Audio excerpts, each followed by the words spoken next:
From the station that made country music famous, 650 AM WSM, this is a Coffee, Country, and Cody podcast. Hey, it's Charlie Manos, and in this episode, we would Zoom with our friend Scotty McCreery. Scotty was at the beach in North Carolina, a rare 2 days off in a busy touring schedule for Scotty McCreery. We would talk about his upcoming show at the ACM Party for a Cause at Ascend Amphitheater in Nashville. We'd also share some Opry memories and talk about his latest #1 single, Damn Straight. Enjoy our Coffee, Country, and Cody podcast with Scotty McCreery.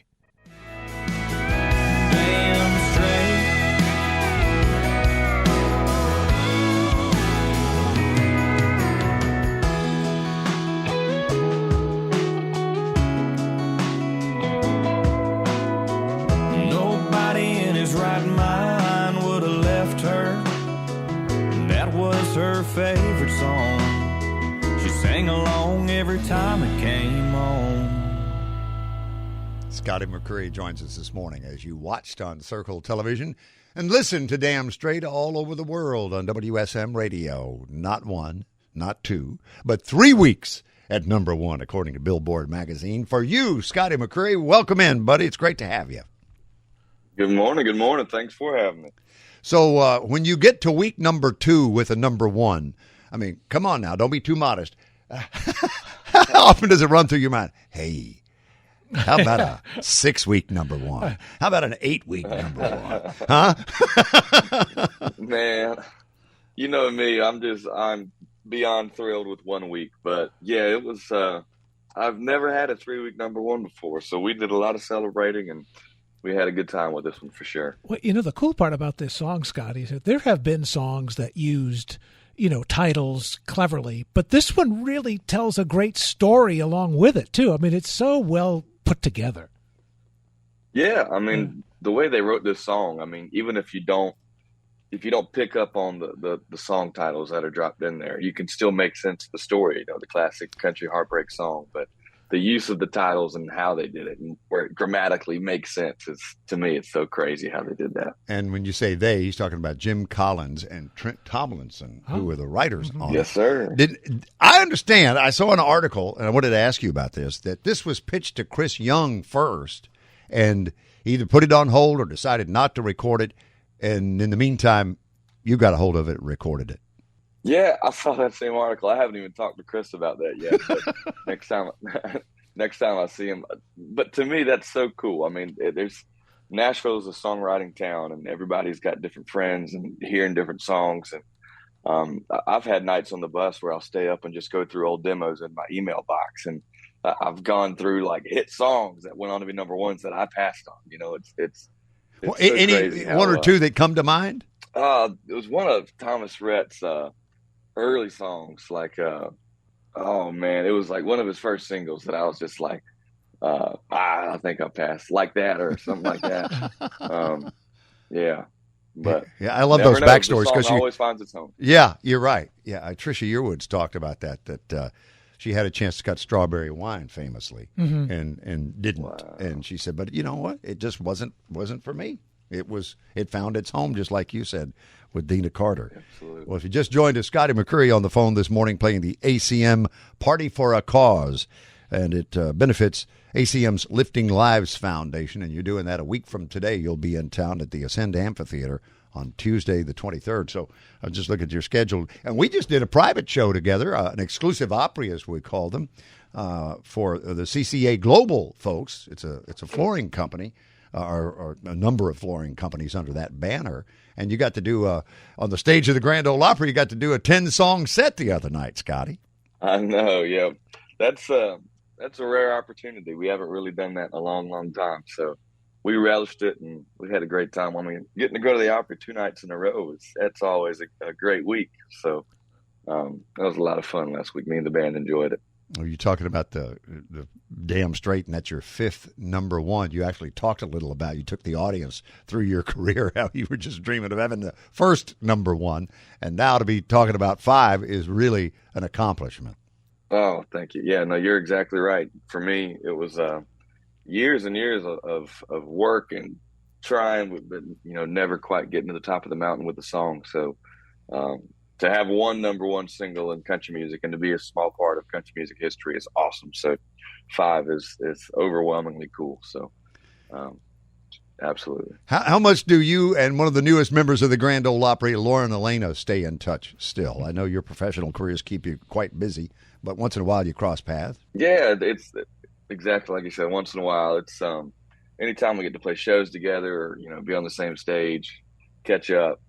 It's always a great time. She is one of the nicest, sweetest girls I've ever met. Her personality, can fill up a banquet hall. I mean, she is amazing. So, well, it happened Tuesday night. Yeah. You guys were together too. By the way, you mentioned back-to-back nights at the Opry. How does back-to-back nights at home feel? That's a rarity too, right?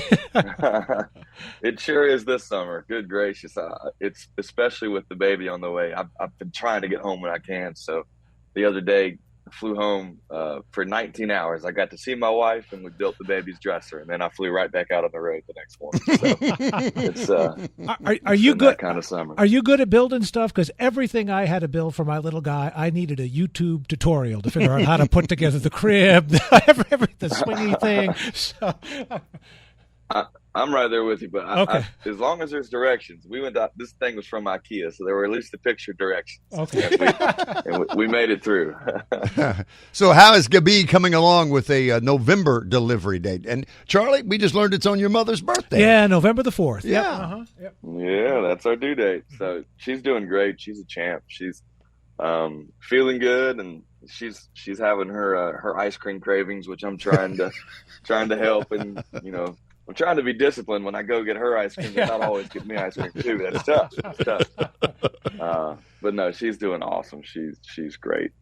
Well, next Tuesday again, Scotty McCreery, if you just joined us, he's on the phone this morning doing a show, the ACM's Party for a Cause, which raises money, ACM's Lifting Lives Foundation. What do you know about the foundation and what it does, Scotty? How familiar are you with it? Oh, they're just an amazing organization, and we've done a lot with them over the years, and how they help the community and help, especially with kids and their use of instruments, and they've done so much good around Nashville and just the country. So anytime you get to combine country music and a good time and a good organization like this, I'm all for it. So I can't wait to be there. Well, the road takes you to, we're talking about you had a few days at home. The 19th, you pick back up in Omaha. Then you're off to Aberdeen, South Dakota. You'll be at Ascend next Tuesday, as I mentioned, with ACMs. Then there's Syracuse, New York, Essex, Vermont. Then you got a little Canadian run crossing over the border there, Keene, New Hampshire. And then you're headed to the West Coast as you head into September in Washington and Oregon. Scotty McCreery. And what's going to be next off Same Truck, by the way, your new album? Yeah, we're excited about it. It's a song called It Matters to Her. Okay. With Lee Miller and Red Akins, and just talking about how, hey, it's the little things, in life, in a relationship, that make the big difference. So, well, Rhett's going to be on the Opry tonight, as a matter of fact, so get him a plug, and joins us in studio tomorrow. So, quickly, the story on 5 more minutes that people, if they've heard it, you enjoy hearing this story again. If you've never heard it, it's just wonderful how this thing came to life on the stage of the Grand Ole Opry. Oh, absolutely. This is a huge moment for me, just personally, but also professionally, getting to play this song on there, and it being a song that I believed in so much, but at the time didn't have a way of getting it out there, a recorded version. So we got to play the Grand Ole Opry, and got a standing ovation for the song after it was done. It felt so cool. And went to bed, and I woke up the next day and was the number one trending topic on social media or something. And I was like, what in the world happened? What did I do? But I was really nervous, but turns out it was just the video of the Grand Ole Opry performance of 5 more minutes making the rounds and trending, and got some eyes on the song, and just little by little radio started playing it from there, and ended up being our first number one. So pretty amazing. Well, you are on a roll. God bless you, man. Thanks for joining us this morning on his way to Nashville next Tuesday for the ACM's Party for a Cause, benefiting the ACM's Lifting Lives Foundation. Scotty McCreery, you're a good one, man. Thank you again. I appreciate it, fellas. Always good chatting with you. Here it is. 5 more minutes on 650 AM WSM. You're watching on Circle Television. Country plays here. 8 years old, couple cane posts sitting down by the creek. Lines in the water, watching those bobbers, seeing that red sun sink.